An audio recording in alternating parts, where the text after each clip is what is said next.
Welcome back. Welcome back. Welcome back. Welcome back. Welcome back to another episode of You Know with your girl, Rena Kale. And I have the incomparable, the amazing Jesse Parks in the building today. We got some special shit laid out for you, but I'm going to allow him to introduce himself the correct way. What's going on, y'all? This is your boy Jesse Parks. And first and foremost, I would like to thank Bree for just having me on the show. It's an honor and a privilege. I met her, I want to say March 22nd. I'm real good with dates. So it's March 22nd, 2024. So this is a new artist that I got a chance to just sit down with. She sent me her music, and I'm really rocking and vibing with what she has. So a little bit about me. I do play guitar and I do music production. I've been making beats for the past 20 years, and I decided to use my guitar to take my production to the next level. So I'm a musician and I am a guitar player based out the Chicagoland area. And if y'all need any guitar lessons, come holler at me. And also I work with the kids too. I'm in a program called Guitars Over Guns, where I work with the underserved kids on Chicago South Side and West Side. Shout out to my homies and shout out to Guitars Over Guns. For sure, man. I got to clap for that. Like, I was going to ask, you probably answered like 5 of my questions. That's cool. And I love that you're so confident and sure about yourself. Yes. First of all, how did you get into guitaring? All right. So, honestly, my whole family played guitar. My grandfather played guitar. My uncles played guitar. My uncles taught my cousins how to play guitar. But I didn't really play guitar right away. I was strictly on the production side first. Okay. So I made my first beat when I was about 16, 17. So I wasn't even thinking about no live music back then. You know what I'm saying? Because it was mainly about the beats, you know what I'm saying? It was all about that bass, no treble. You get what I'm saying? So I was working with the music, you know what I'm saying? Production, you know what I'm saying? Being around all these different artists and stuff like that. And it wasn't until a little bit later on when I decided like I need some more sound. I need to just be more creative. And then that's when I had one of my buddies introduce me. He was like, "Man, you might as well just go ahead and just do something to take it to the next level." So I started off by I wanted to play the keys, and then in order for me to play keys, I'm like, let me just go ahead and get my left hand dexterity right. So to answer your question, I started playing guitar so I could be cold with my left hand, so that when I go back to playing them keys, I'm gonna be a problem. You hear me? Okay, then. So you started out playing the keyboard. Yeah, I wanted to play the keys. And then once I went from playing keys to wanting to play the guitar, because with the guitar, it's like, okay, cool. Even though the guitar only has 6 strings, once I start playing keyboard again, I'm gonna be using 10 of my fingers instead of 6 strings. You know? Okay. So it's gonna be a piece of cake after that. For sure, for sure. Do you have a church background? I grew up in church, but I did not play no instruments in church. Okay. But I ain't gonna lie, I always admired the drum player. Like the drum player was so cold. I was like, hold on, no wonder everybody be catching the Holy Ghost, because all it takes for him to Yes. and then next you know the whole church turned up. Turned up. It was one of them soulful churches too. So yeah. Man, you remember the name of it? Christ Community. Okay, what is it? So Christ Community located out there in South Holland. Okay, we're going to shout out to Christ Community in South Holland. You know the pastor? Pastor King. Pastor King. Pastor King. Shout out to you and your congregation. Much success. May the Lord reign and shine and smile on you. But I have to talk about the percussionist. You know what I'm saying? Because I am a percussionist. And so I understand. I believe we lead the worship really well. You know what I'm saying? It's all about the bass. Did you know that the drums used to heal people?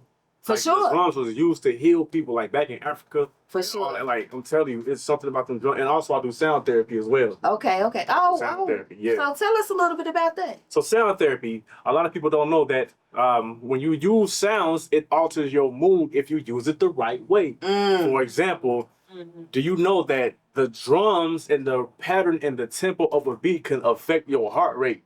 Wow. Yes. So you can use that to not only slow down your heart rate, but lower your blood pressure. And by me using sound, I had to be responsible of the sound that I make, because with me, music is so powerful that if I use it the right way, I know for a fact that it's gonna result in the right things. So with that being said, I do go to like different schools and I do provide sound therapy for the teachers and the staff and the security and the principals and all that stuff. So Wow. I've been Shout out to Free Fantastic Massage. They made me a third party musician in their massage Wow. company.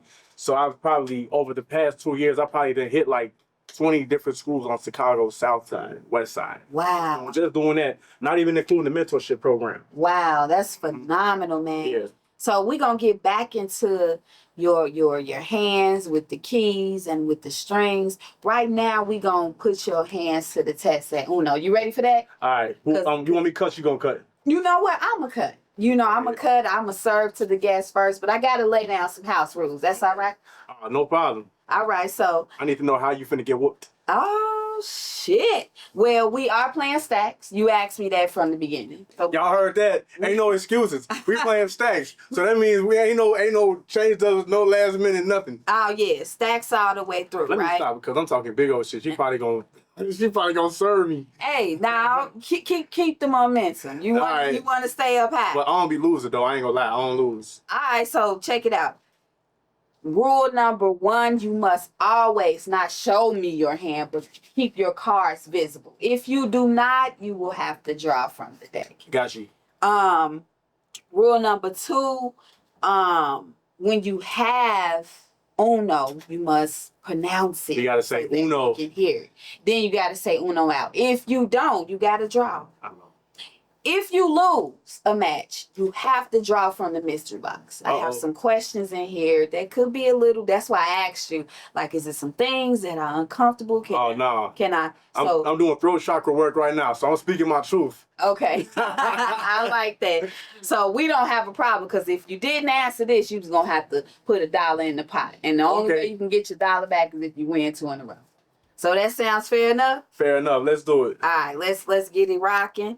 I'm gonna bust these cards down real fast. You could continue to tell us, like, how did you get into Chicago public school systems or the whatever? What all districts do you work with? So for me, I started off. Oh my goodness, it's like I'm gonna start off with the very first school that I played up until now. So the very first school that I actually went to, it was well, I'm gonna start even before then because sound therapy. So the University of Chicago Medical Center. Let's start there. So it was an artist by the name of Lisa Valadez. She does R&B. So she actually invited me to do some sound therapy up there because there's a 7th floor called the Discovery Center on the 7th floor of the University of Chicago's floor. They have where people can go in there and right before they get their surgeries and whatnot. There's like a piano, then they got the guitar, and then they had her. So she was singing and I was playing the guitar. And I did that like once every other week, and then that's how I got my first paychecks. You know what I'm saying? Like they was mailing checks. I'm like, hold on, I can get used to this. Oh wow. Okay. And then I was doing I used to play at daycares for the kids. I ain't gonna lie, them kids, like just because you can play guitar, that don't mean nothing. You better be cold with the guitar because them kids don't lie. Yeah, their attention spans are not. So what's your favorite? So when you go to do these workshops and stuff like that, is it strictly hands-on? Are they watching you only? Do you know how to read music? I don't know how to read music, and that's another thing that I want to do. I want to learn how to read and write music. That way I can actually compose, because I do know how to read tabs, guitar tabs, but it's one thing to learn how to read guitar tabs, but it's another thing to be able to understand everything, all the notations that music involves. So that's kind of where I'm at now. Come on, don't be nervous. Pick up your cards. Pick up your cards. Okay, that's really dope. I feel like, what do you say, guns over? So it's guitars over guns. Guitars over guns. So that's a non-for-profit? Actually, it's a mentorship program, and it's just like a regular job. So I do get paid, and I do get. You can go ahead. It's pretty much me teaching while playing guitar. So I can actually, so I'm drawing so I can play, right? Yeah. Okay, so I'm actually teaching. Cool. I'm actually teaching and being a mentor. Okay. So I'm a mentor / teacher / someone that like coordinates with the site, taking the kids on field trips or whatnot. So with that being said, I'm pretty much to the point where when the kids see me, I'm pretty much just like I'm there. I be bringing. They like crunchy curls and flaming hot, so I'll be doing that too. So with me, I can rock with the kids and just having them learn at the same time. But I do it in a way where it's like not boring. Oh no. All right. Oh no, red. All right. Don't get nervous. Don't get nervous. Ooh. I don't drop off on this. You only got to. Oh, that's 4. Okay, then. Okay. I didn't mean to cut your statement off. No, you're good. So, long story short, by me getting into guitars over guns and me just being able to work around these kids, I was able to just help with that because the kids they sell crowds, so that helped with my performances. Mm-hmm. So when I'm around the crowd of people, now it's like, oh, if I could be around these kids, I could be around anybody. Mm-hmm. Mm-hmm. Mm-hmm. Because them kids, they don't hold back. Like if I ask a question to the kid, oh, I told you that already. You need to get your ears clean, Mr. Parks. Wait, hold on, wait, hold on, wait. Yeah, kids are very vocal in how you make them feel, good, bad, or indifferent. What has been the most rewarding part of your career so far? You mean in terms of music? So basically the mentorship program. The whole thing, the big picture, everything. Oh, that's easy. The most rewarding thing is just being able to see the faces of people. Like I like seeing people's faces light up with a beat joint. You know what I'm saying? I just love the fact that when people leave up out of my studio, they like, I'm finna play this, I'm finna put this on repeat. That's like the ultimate compliment because what that tells me is it ain't just work for me. Just like how people be playing 2K, this is my 2K. This is what I do in order for me to have fun. And I try to protect that at all costs. Yeah. Do you feel like, what is it, 10,000 hours? What's the saying? Like 10,000? 10,000 hours, that's if you want to do mastery with that. So do you feel like you reached your 10,000 hours? Just about. I'm almost there. I can't just sit here and cap like I did 10,000 hours because I don't feel like I've done 10,000. But to the average person, I'm getting pretty good, but I have not been to the point where I feel like I'm great yet. Like, I feel like this is nowhere near my full potential.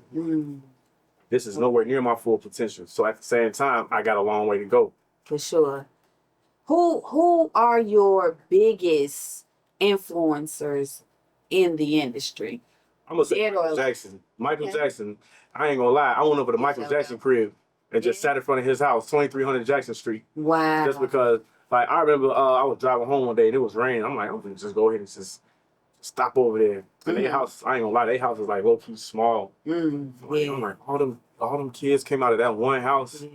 And then I seen somebody, they was in front of the house doing the moonwalk. I'm like, see, look at that. This dude, he still got influence over these people in Gary. For sure. For sure. I thought for sure you was gonna say Prince. I ain't gonna lie, I ain't never used to like Prince. What? Now, believe it or not, I didn't used to like Prince. Sorry, you finna have to take this whooping for saying that. You tripping.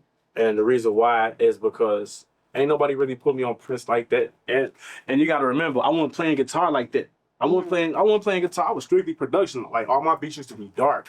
Okay. You know that drill music that everybody be listening to now. Like I was doing that before it got popular. So all them dark sounds and hi-hats, like I was doing all of that. And then basically, like people used to make fun of me, like, man, they used to have to listen to your beats with the lights on. It was that type of vibe. Yeah. So I wasn't like listening to hip hop. I was listening to rap. I'm talking about 3 6 Mafia, Project Pat. You get what I'm saying? Yeah.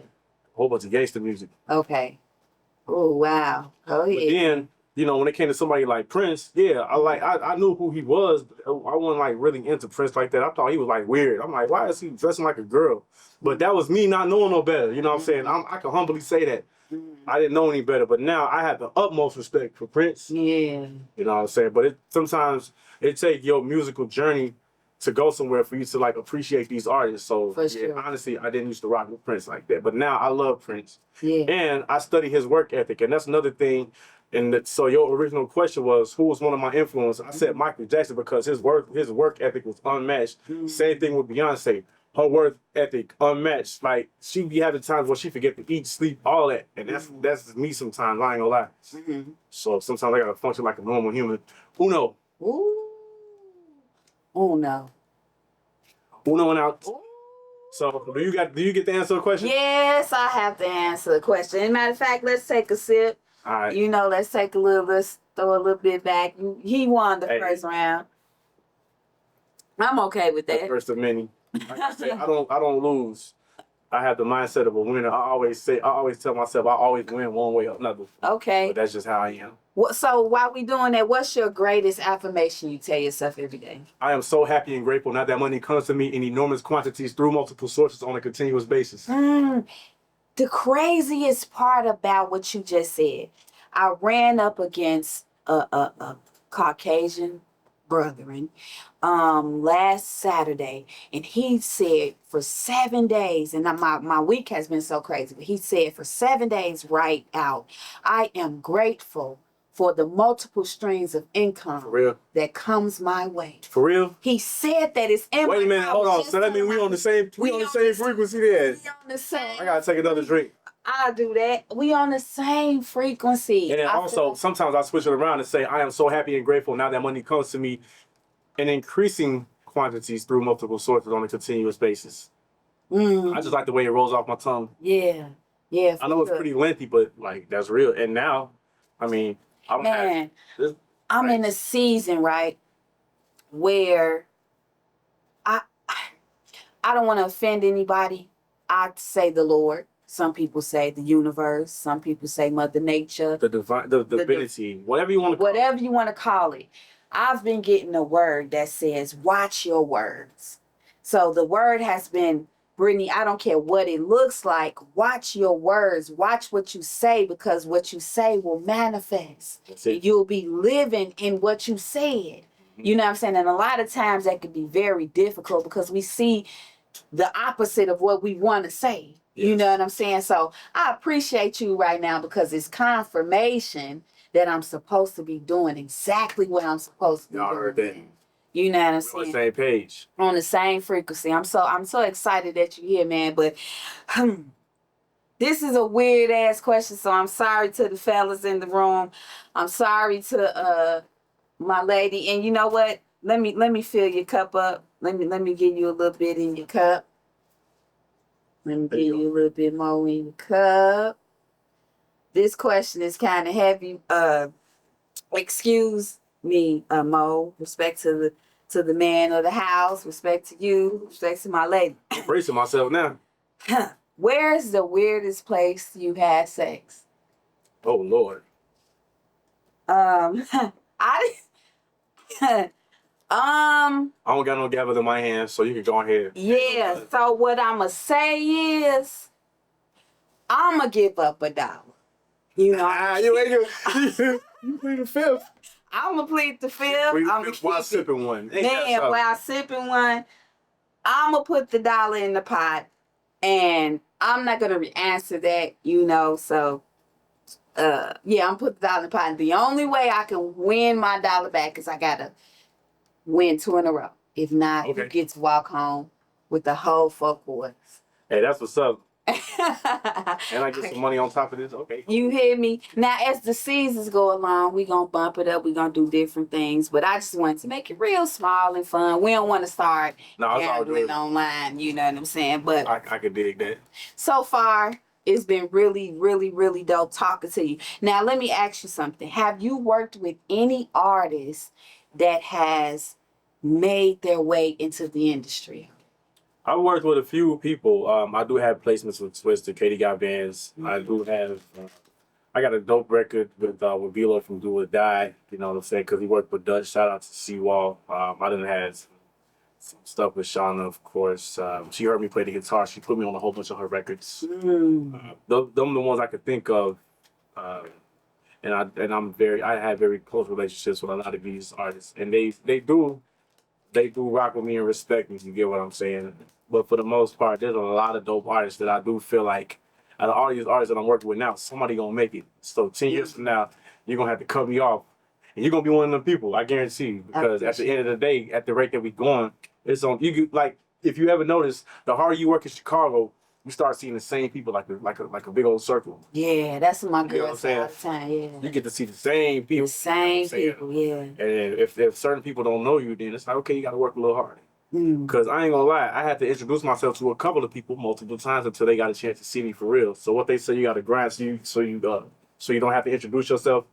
So that's kind of where I'm at too. So now it's time for me to branch off and go to like another city or something like that. Yeah, Man, you don't even know how much you match Hashtag my Beyond Chicago. That's why. man. I like that. And you started that hashtag already. No, we can start it now. We can start it now. Jesse Hashtag Park said it. hashtag Beyond Chicago. Yes, we're Let's gonna do a state away or better. Man, let's do it. I've been talking to my girl Johnny Demetri about that. Like, we've done it here. We've done almost all the same. Sorry.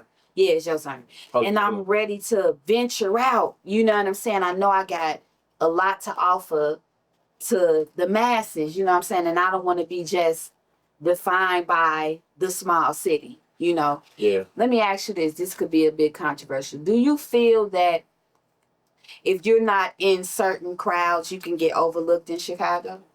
Honestly, yes. And I don't think it's anyone's fault. It might be because there's certain circles that can allow you to have more exposure. And I don't think it's done to like intentionally hold you back. But I do feel like there is a such thing called nepotism. Mm-hmm. And what nepotism is just having favoritism. And people genuinely will rock with you because they like you. And just because there's certain people that don't know you, that don't mean nothing. You just have to introduce yourself to those people. And that's kind of what I look at. Is it my turn? That's kind of what I look at. I look at, okay, if these people don't know me, the color is yellow. If people don't know me, then that's my chance. I don't look at it like a bad thing. I look at it like a great thing. Let me get blue. All right. But yeah, for the most part, if people don't know me, then hey, this is my chance for me to go hard. I love when I walk into a room and don't nobody know me. You know why? Because now this is my chance to shine. This is my chance to like really get it in, just like I'm doing right now in these cars. Wow. You know what? Sometimes I have to show a little bit of hospitality to the guests, you know, because I definitely want you to come back. So I don't want to whoop your ass so bad. You know what I'm saying? But I am going to win. I'm going to win at least one. It's your That's the spirit. Talking about that's the spirit. Now, what's your favorite artist that you worked with thus far? And what's the name of the song? We can shout them out and everything. One of my favorite artists, I'm gonna go ahead and say Crooks. So Crooks, he's actually one of the people that so I produced a song for him and Bo Gill. I also produced an entire album for him. It's called Pressure 2.0. If I get a chance to listen to Pressure 2.0, it's available on all streaming platforms. Just Google Crooks, and it's a whole bunch of music on there that has a lot of insights. Okay, Uno. Right now. Uno. Right now. Okay, so do you have any movie? The color is red.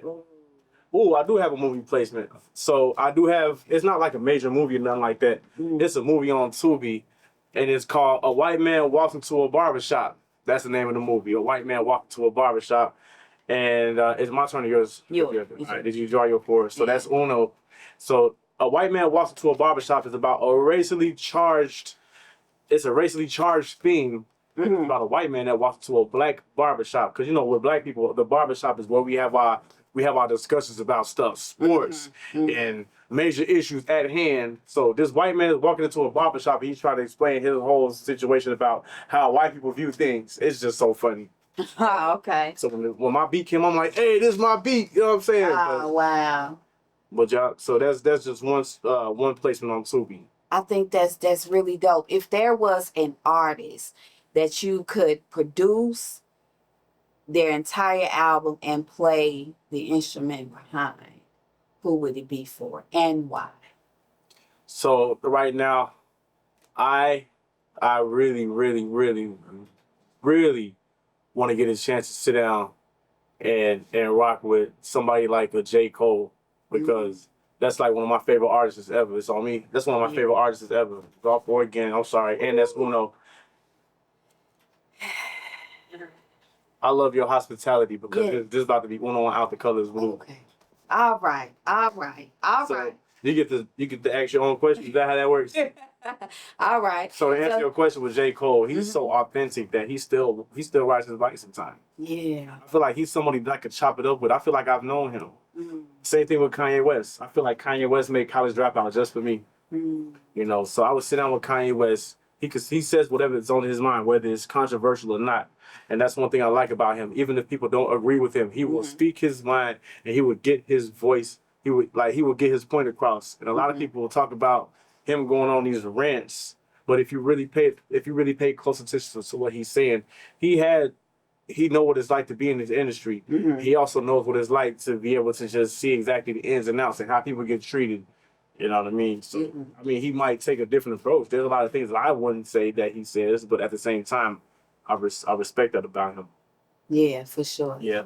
So before I read my question, before I read my whatever challenge question, whatever it is, give me your insight. Since you said J. Cole, give me your insight. I know this happened a while ago. Oh, the beef. But I gotta know how you felt as a J. Cole fan. He's probably somewhere eating popcorn right now. Do you think it was a smart move for him to digress? Yeah, it was. You know why? Because he's a Cole rapper, but at the same time, the beef would not have been genuine because with Drake, I think Drake came at he was aiming for Kendrick, and then with the whole big three, the only reason why Cole got in it was because he's considered a part of the big three, and that's why when Kendrick Lamar was like, "Fuck the big three, it's just Big Meek," like that was the part of the bar where cool. So now it felt like he was under pressure, like J. Cole said it. He was under pressure for his fans. And then he came back and said, well, that was like one of the lamest things I ever did in my life, which I kind of felt that. And then he shouted out Kendrick Lamar at one of his concerts. I feel like that was way more beneficial than the beef itself because the animosity is not with him. It was between Drake and Kendrick Lamar because they ain't really rock with each other like that. They did, but they didn't. Like they had their own little thing, you know what I'm saying? So I feel like he was smart. And on top of that, he cold, but I feel like the beef would have overshadowed a lot of his body of work because that's not what he about. Yeah. I think that he does. I think that if he really does have beef, he'll take somebody's head off. But that ain't like I could just tell like that one like he wasn't into that like that. Like that's just not a part of him. But when he first got into it, I'm like, yes, this is my chance to see what J. Cole got. Yeah. And it low key pissed me off. I'm like, man, you know what? He bagged back. Like, man, I'm trying to see him take some heads off. Like I ain't gonna lie, I was mad at him. I'm like, man, you motherfucker, you goody two shoes ass nigga. You know what I'm saying? But now I'm like, okay, cool. Now I get a chance to just sit back and watch the Drake and Kendrick beef unfold, which I really enjoy it. You know what I'm saying? It's quite entertaining. Okay.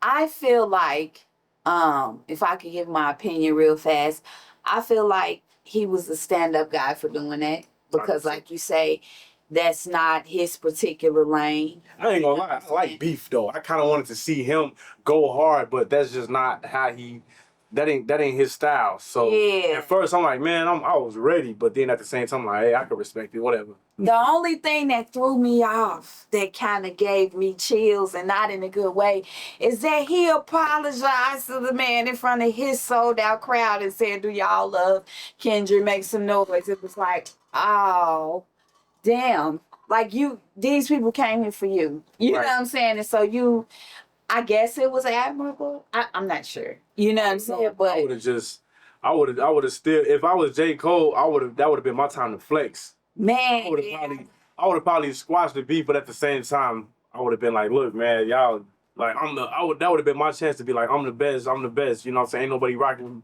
Like something, anything, just engage, drop some diss tracks. Yeah, but honestly, let's go here. Do you really feel he's better than Kendrick though? Not now. I thought that he was at a point in time because there was a point in time when Kendrick he wasn't really dropping no music, but then when Kendrick drops music, he drops. He know how to. He know how to shake. Like ain't nobody doing what he doing right now. What this song what this song that's out that is not only a club song, but it's breaking records. Yes. I heard my little boy, my son after school. Sometimes I let him listen to, all type of music, especially with me. I'd rather him get it from me than from the outside world. OVO. So, yes, he was in the back. He had his phone up to his ear like, OVO. He didn't say the bad part, you know what I'm saying? OVO. But he was dissecting like, Mom, did you hear what he said? He said, do-do-do-do-do. And he did, do-do-do. And it was like, wow. You know what I'm saying? I already know my boy going to be musically inclined. So for How him, old is your boy? He's 8. He'll be 9. I got a son that's 8 and he gonna be 9. Okay. 9 in July though. Okay. mine's in August. So to see that it's impacting different generations is kind of dope. I remember when I was his age, or maybe a little bit older, it was Nas and Jay-Z. Yeah. And everybody knows Nas came through and murked him on Ether. Like that. That's what I thought that it was gonna be, blow for blow for blow for blow for blow for. But I actually think that Kendrick landslided Drake. First of all, Drake don't write his own shit. So it's like, I don't even respect you. We're on the same page. You know what I'm saying? So nothing you say. So I would have rather saw him and J. Cole go at it, because we know that would have been like, they both are authentic. I ain't gonna lie, he could have kept that Hard Part 6. He could have kept that Hard Part 6. Who was that? I ain't hear all of So Drake, he dropped Hard Part 6. And then Hard Part 6, he was trying to diss Kendrick, but at the it was already done. That's probably why you ain't hear about Hard Part 6. Okay. Because after Not Like Us drop, you ain't really trying to hear what Drake got to say. Facts. Because when Drake dropped Family Matters, that was like his hardest blow. But then at the same time, Kendrick Lamar came back with that counter attack. It was just like, nah, it's over with. Man, 6, 6, 7, 7. This the last game right here. So basically, when it comes to the beef itself, I personally feel like Kendrick Lamar was not only dissing Drake, but he was dissing the industry itself. You know why? Because with the beef itself, the Not Like Us, it's pretty much like Drake being so inauthentic that he didn't even know, like, okay, nigga, you're not like us. Right. Like, you're not like us. Right. You know? Right, the grassy Drake. And you know what, not to throw no shade, because Drake do got some bops, but when I found out that he has a lot of ghostwriters, I don't respect that. Being an R&B artist, just an artist in general, I write all my stuff. You know, so I respect people that can sit down and put pen to paper or come off the dome, you know what I'm saying, and do that shit their own way. You know what I mean? So, yeah, so uno out. Just that fast. But before you do yours, I finally got one. I drew a card and it told me to down a drink real fast, water or wine. Now, I didn't even put Patron or hard liquor on here, nothing like that. You have to down a I'm drink? gonna be fair and I'm gonna go ahead and I'm gonna You gotta down that. You gonna be okay for the rest of the show? I'm a you know what? Yeah, I'll be fine. Okay, cool. I just took half. I lied. I'm sorry, y'all. I couldn't do it. I don't have no water on hand, but here you go. You go. So I can just pick a card. Pick It don't matter. card. Here, right here. Okay, cool. So go ahead. No, this right here. All right. So y'all ready for me? For sure, we ready. All right. Say a line from your favorite movie. Okay. First of all, you get an easy ass one. You want to do another one? No, that's good. Go ahead. I hate Whoopi Goldberg's lips. I hate the back and forth Whitaker's neck. I hate the black keys on the piano. I hate my guns because they black. Hey. First of all, your delivery. I remember that movie. I hate what was that? That was Bernie Mac. Mac. Like, so basically, don't be a menace, and they would have the blackest motherfucker saying that shit too. I hate the black keys on the piano. I hate Whoopi Goldberg's lips. I hate the back and forth Whitaker's neck. Man, he snapped. Hey, that's the true legend of Chicago. Yeah, shout out Bernie Mac. Shout out Bernie Mac. Rest in peace, man. I'll never forget where I was at when he died. Like, it was such a traumatic, you know what I'm saying? Because I was such a huge fan. So this is a good segue to ask you, who is your favorite comedian right now? Right now? My favorite comedian right now at this exact moment. Now that's a good one because it's a lot of up and comers. But this a comedian that everybody sleep on who I feel like they don't get the recognition they deserve. I'm gonna go ahead and say Earthquake. He gotta stand up on Netflix right now that everybody sleep on. And with him, like he says he almost like Bernie Mac because he says a lot of politically incorrect stuff. But I feel like he not on nobody's radar. So I'm gonna just go ahead and say I'm gonna say Earthquake.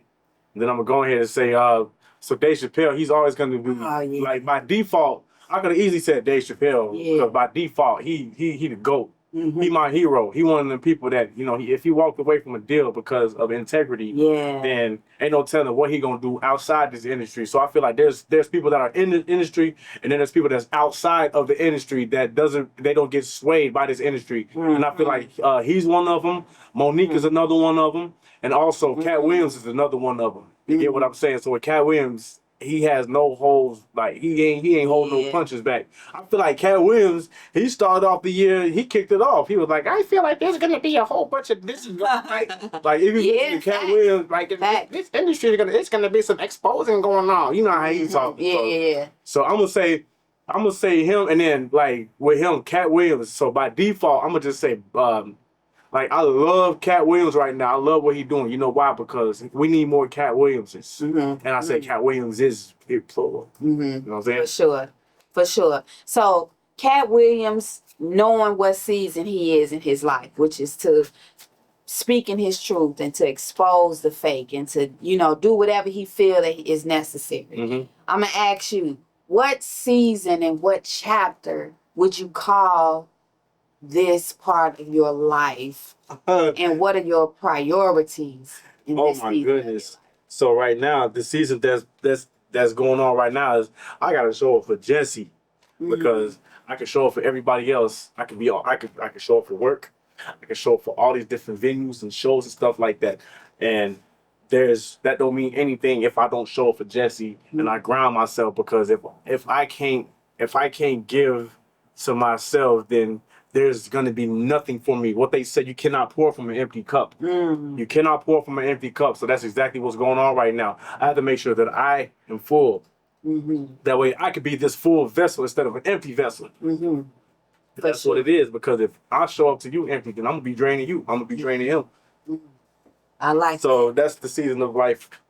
You know what I mean? Like somebody had to pull me to the side and be like, look, you ever been up in them airplane and the oxygen mask come off? You can't help nobody else until you put your oxygen mask on first. Real talk. For sure, man. For sure. That's a word right there.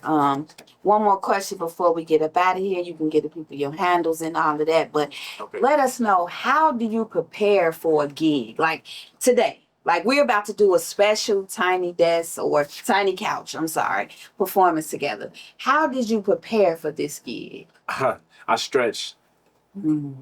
That's all. I drink water and I stretch, and I ate some strawberries and I ate some blueberries because, you know what I'm saying, I eat a lot of, like I'm around a lot of people, and they, of course, they offer alcohol and stuff like that. But I want to make sure that there's a balance at the end of it.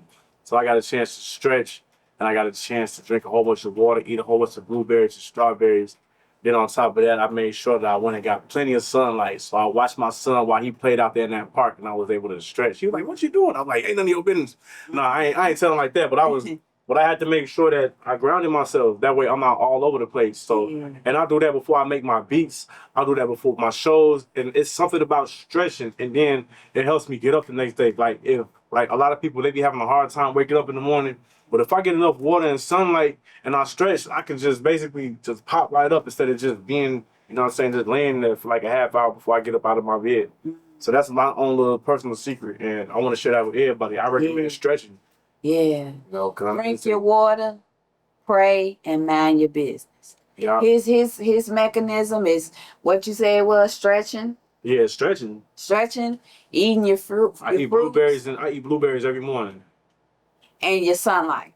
Me, pray, drink your water, and mind your business. You got a specific type of water you like? You like alkaline, or it don't matter?